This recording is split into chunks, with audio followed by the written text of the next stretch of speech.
Hello and welcome everybody to episode 2 of my Battling the Backlog series. Now when I originally came up for the idea of this series, I thought this would be a great way to just talk about all of the games I've finished recently with all of you.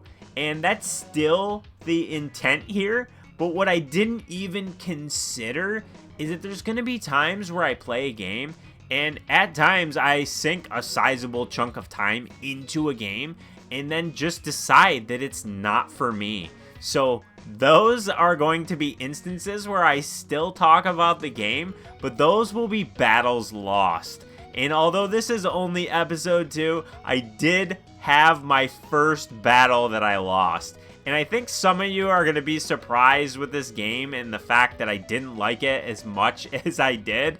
So I'll save that one for last. But let me know down in the comments below if there's any games that you finished recently, or if you've ever been in that situation before where you put a ton of hours into a game that's very long and then just decided like, okay, this is not for me and moved on. I'm always interested to hear what you guys are playing, so let me know down below.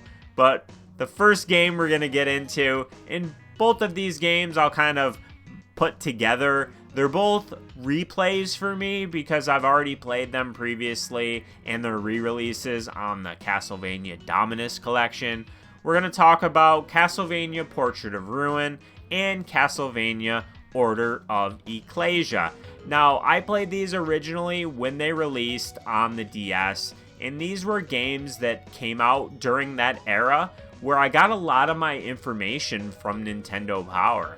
I recall reading these large spreads and just anticipating these games. And I've already mentioned this before in my Dawn of Sorrow review that I used to love reading Nintendo Power. I genuinely miss Nintendo Power, genuinely. I know we can get information much quicker at our fingertips, on our phones, over the internet, but I just really enjoyed looking at Nintendo Powers. So that's what really turned me on to Portrait of Ruin in the first place.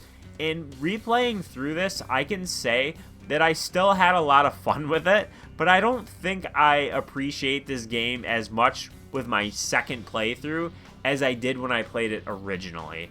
And I think that's because certain parts of it haven't quite aged as well as some of the other DS Castlevania games. For example, there's a lot of side quests that you can do, and they'll reward you accordingly in different ways. But they felt like filler, I guess is the best way to call it, because you just travel around like, oh, okay, I gotta kill this specific enemy this many times, or go acquire this item from this location, then come back. You can only do a few at a time, but that part of it I really didn't love. But what was pretty unique about Portrait of Ruin is that you have two different characters.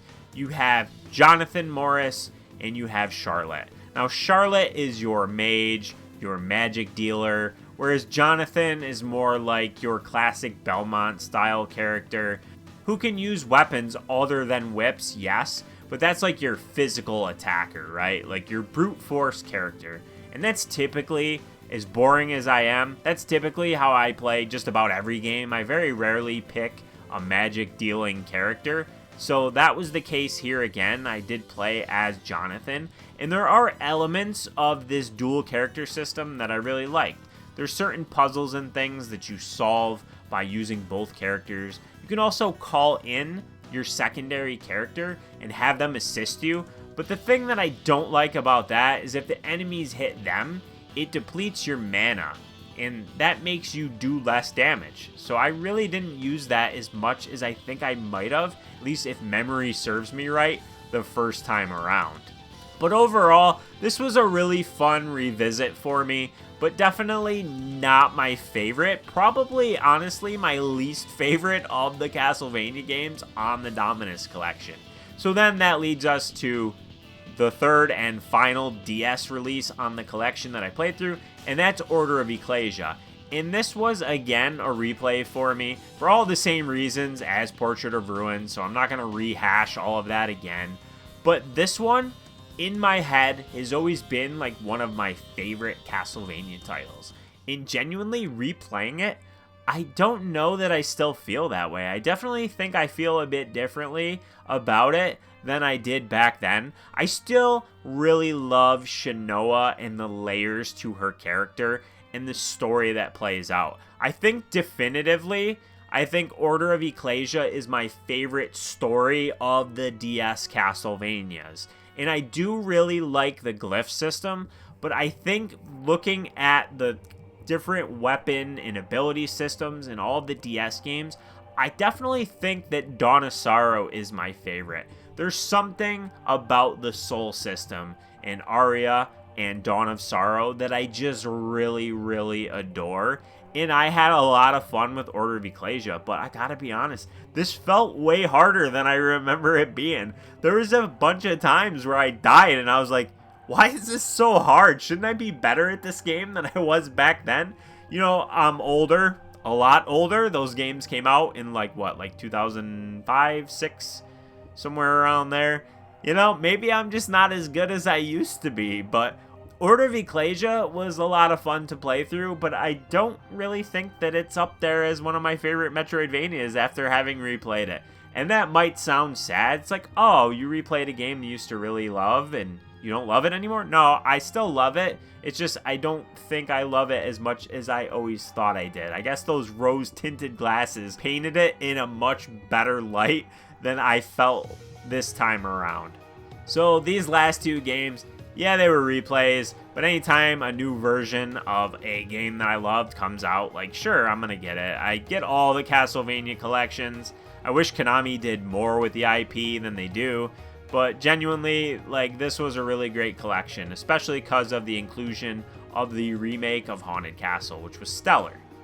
So next up was an indie game that I had on my Switch, and genuinely, like, I had never played it up until recently, and then I kind of sat down and I burned through it and completed the whole game and everything you could possibly do in it in just like an afternoon, and it was a lot of fun. And this is Swords and Bones 2, which is a level-based action platformer. It has a bunch of different things you can do in the levels and like hidden things and different endings and stuff like that. And this was one that I had a lot of fun with. I don't really even know how to explain it because I played it in like one afternoon and maybe it wasn't that memorable, but I had a lot of fun with it, obviously, for me to burn through it all out in one afternoon. But it's a really fun little game. It's often on sale, really cheap. It's a pixel art game. It doesn't have a whole lot going on for it in terms of story, but it controls really great, and it has that retro aesthetic that I really love. I just love retro games. I try my best to cover them as much as I can on my channel. But Swords and Bones 2, even though I've never played the original game, was really fun. And if the third or even, I don't know, maybe the first is on Switch, I'd have to look into that. Come to Switch, I'll have to give them a play, because this was a lot of fun, even though it was just a couple hours one afternoon. Then the next game I played through was another indie, believe it or not. And again, haven't covered this before on my channel. This one's been out for a while, and again is a really cheap game. I think it originally started out as a mobile game, but this is Goblin Sword. And I played this originally like a while back, maybe like a year ago, and it's kind of just sat on my Switch and I haven't touched it. And then again, one afternoon, just like Swords and Bones 2, I just was kind of looking through my digital games and just wanted to kill some time.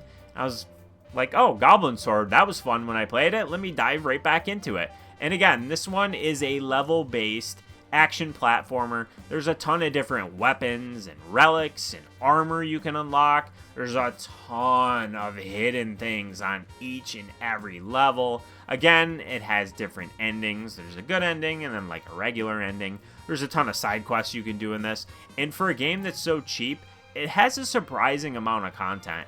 It's a bit more varied and a bit more challenging than Swords and Bones 2 was, but it also is similar kind of gameplay wise. And this is a really fun one. Gelato Games actually made this. They recently came out with like a Metal Slug style Metroidvania, which I haven't played yet, but it's definitely on my wish list and I hope to play that. But Goblin Sword's a lot of fun, and it's one of those games that's often very cheap. It's great to just kill, you know, a little bit of time because of its level-based structure. And if you're looking for something that's just fun to pick up and play every now and again, like, you don't have to worry about getting lost in this. It's very straightforward. And the same goes for Swords and Bones too. Like, these are really great pick up and play games when you're in the mood. So I, again, completed this one all the way, got the good ending, got all the relics and armors and weapons, and unlocked all that stuff for no other reason other than I like to complete my games. I don't always do that, but I try my best. And then after that, I played through Macross Shooting Insight, which I did already cover on my channel. I'll have a link to that video below. I just previewed it though, because I didn't have time when it released to do a full review. And this is a shoot 'em up from the long-running Macross series, which I have never played a Macross game before. I have seen Happy Console Gamer talk about it. He has a lot of passion for it. So when I saw it coming out, that was what first drew my attention to it. And this was a really fun shoot 'em up. It wasn't incredibly long. There is a bunch of content you unlock after you clear it the first time. But what I really liked about this is it wasn't just like one style of shoot 'em up. It was multiple different styles of shoot 'em up. There's the horizontal scrolling, the vertical scrolling, and then there's like the 360 degree, like kind of overhead perspective shoot 'em up stages. So it gave you a lot of variety. And the artwork in this, even though I'm not familiar with the characters and the lore behind the Macross series, I did just really enjoy looking at the art. And there's a bunch of different gallery unlocks and stuff where you can really enjoy that aspect of the game. So Macross Shooting Insight, again, not a long game, just like the previous two on this list. Wasn't very long, but was a lot of fun. So this is a game that if you like shoot 'em ups, even if you're like me and not a Macross fan, Shooting Insight was a blast, and I highly recommend you check it out for yourself. Again, if you're interested in seeing more of it, I did preview it when it came out. So again, link in the description box below if you want to see my preview. And then last, but certainly not least, we have the battle that I lost. And this was with Final Fantasy VII Rebirth. Guys, I tried so hard to like this game. Genuinely. Sometimes there's people out there that they play a game, they play 10 minutes, and then they throw in the towel. They're like, this isn't for me. Guys, I played over 15 hours of this game. So 15 hours of this game that I did not enjoy. From the very beginning, I did not like this game. But I was like, okay, I got a lot of critical praise. I have a friend that really enjoyed it, highly recommended it. Like, I owe it, not just to this game, but to myself to give it a fair shot. When I got around the 7 to 8 hour mark, I was like, man, I really don't want to play this anymore. But I persevered. I desperately wanted to like this game. So I played another 7 or 8 hours, ended up with over 15 hours of this game, you guys. And I'm here to talk about all the things that I didn't like. And genuinely, like, I understand that this style of game has its audience, but that audience is not for me. So, first of all, I also will come clean and tell you that I did feel the same way about the original Final Fantasy VII. It's been quite a while since I played that, but again, I played like almost 20 hours. I think it was 18 hours of the original Final Fantasy VII. I played the Steam version of the PS1 original. Again, got about 18 hours in, and then just threw in the towel. So I don't know what it is about Final Fantasy VII, but I guess I'm just cursed to not enjoy it. And, you know, that's fine. It is what it is. But basically, here's kind of the things that I didn't enjoy, because everybody already knows what this game is.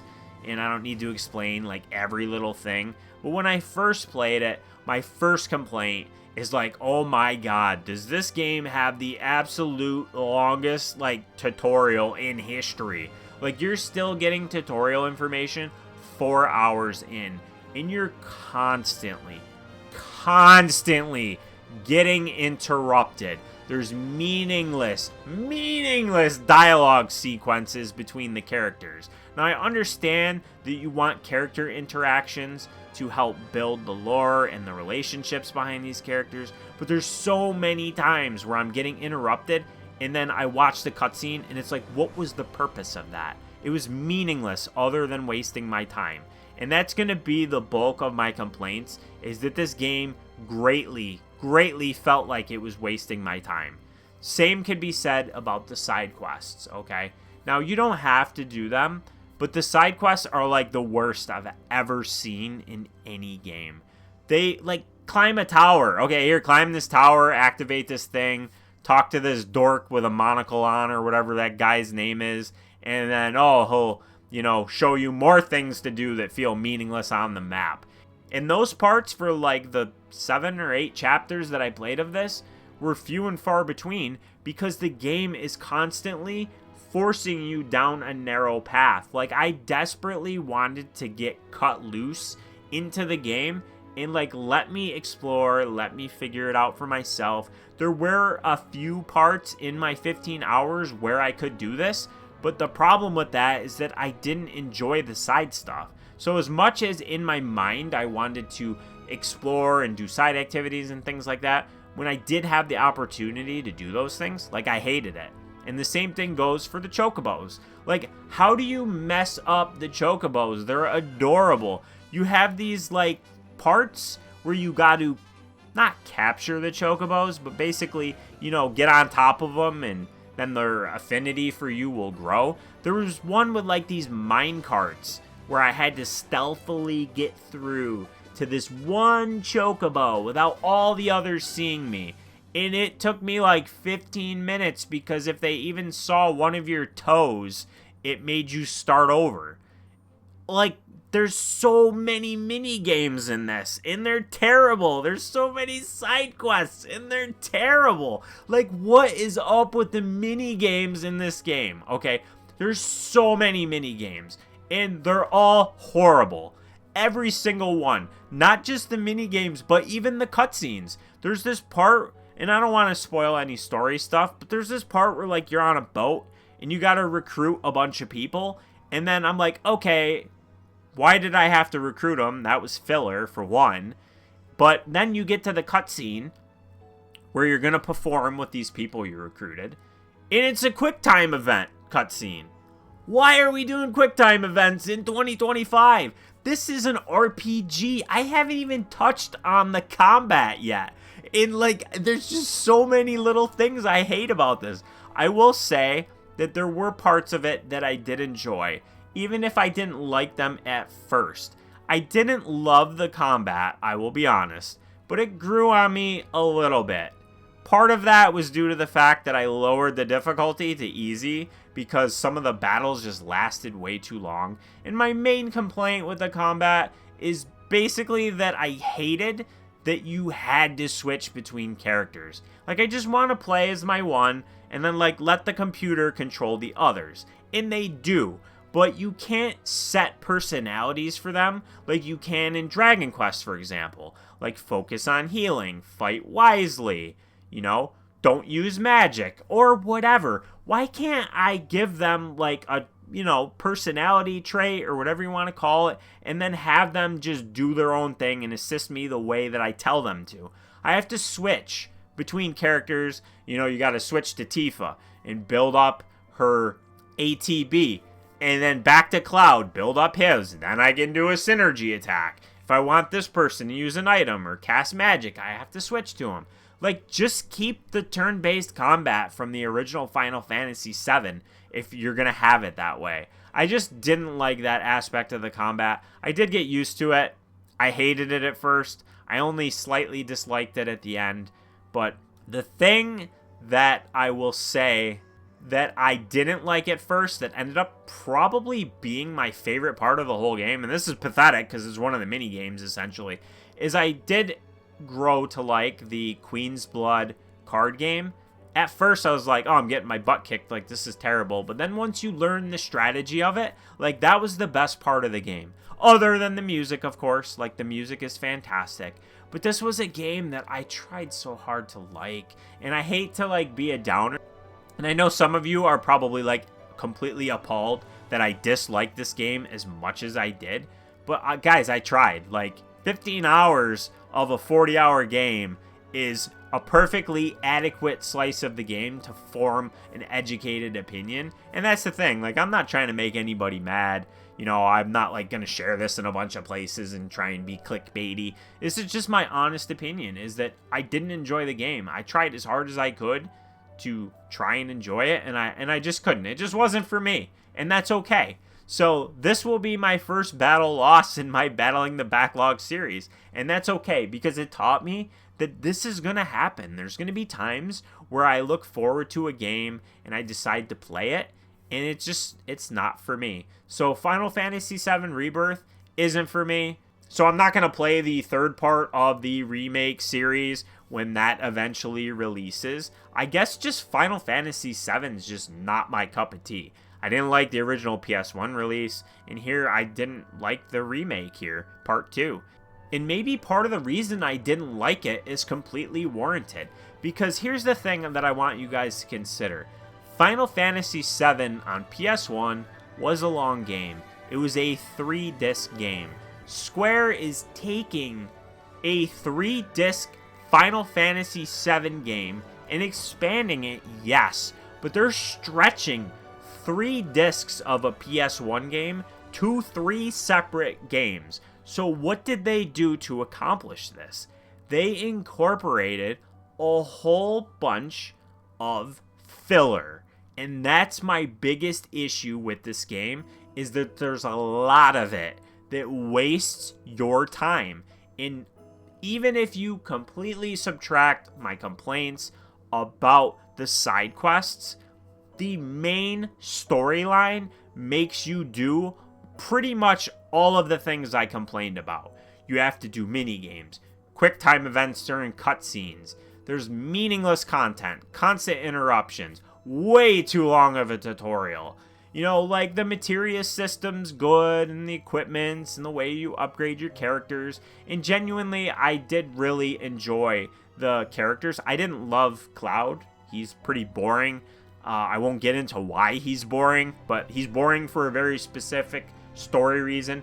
But I did really love Tifa and Barrett in Red 13. You know, I loved these characters, and it makes me a bit sad that I didn't enjoy the game enough where I'm going to see their journey through to the end. But that boils down to the gameplay and the decisions that they made to really pad in this experience. It just wasn't for me. It's just overly saturated with filler. And if you've watched any of my reviews, seen any of my videos before, you've probably heard me say this time and time again. Don't waste my time. This game wastes your time with a lot of meaningless content, and I'm sorry to say that I didn't enjoy it. So I take the L on Final Fantasy VII Rebirth. But that is my really long explanation of why this game wasn't for me. I've been looking forward to making this, believe it or not, just because I really felt like I needed to get that off my chest and make myself feel better about not liking this game that so many of you love. And you know, that's okay. I'm sure there's games that other people have loved or suggested to you that you didn't enjoy, and that's fine. We all have different tastes. I'm not saying it's a bad game. I think it has some bad design for sure, as I outlined, but it's just not for me. It has its audience, and that's not me. Hopefully you enjoyed this video, though. I know that was a really long explanation / rant for Final Fantasy VII Rebirth versus all of the other games, but genuinely I spent way more time playing Final Fantasy VII than any of the other games, so naturally I had more to say. And I look forward to covering more games in this series. I'm actually kind of excited to talk about a game that I'm not going to finish and that I take the L on, because I think that's an interesting part of the name, Battling the Backlog. Battles are meant to be won, and battles are meant to be lost, and this is one that I lost. So I hope you enjoyed this video. If you did, make sure to give the video a like, comment below, if you have any comments on anything I covered here, and subscribe if you haven't done so already. But until next time, guys, have a good one.